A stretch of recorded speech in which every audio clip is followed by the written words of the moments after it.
السلام عليكم، صباح الخير. نظن تكونوا ان شاء الله تكونوا كاع لاباس وبخير.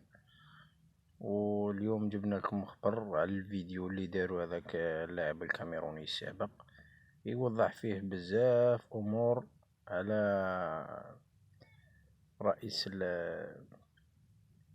الفاف تاع المنتخب الكاميروني،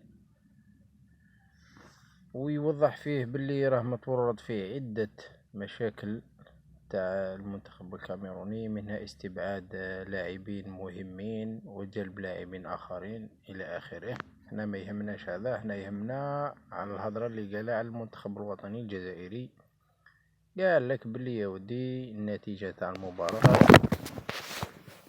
تم التلاعب بها من قبل، وتم عقد اجتماع من قبل رجال الخفاء قاموا بالتخطيط للمباراة من أجل أن تكون النتيجة لصالح الكاميرون. وبالفعل المنتخب الوطني الجزائري لعب ودار واش اللي عليه، وسجلوا تعبوا كما يقولوا، ولكن المنتخب الوطني كان يلعب ضد الاربيتر قاسما.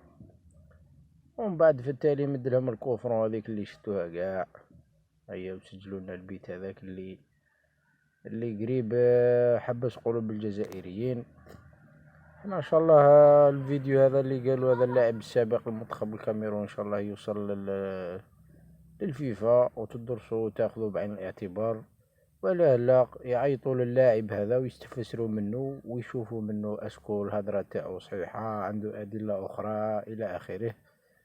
لانه كرة القدم هذه الا ما كناش كاع سيريو كاع متفقين، واخويا الا بغيت ليكيب تاعك تلعب ورينا الصح في الميدان، خطونا من هذه تاع منا ومنا وشوف لي الاربيتر وشوف لي وسيط وشوف لي رئيس الفلاني وشوف لي كذا وشوف لي كذا.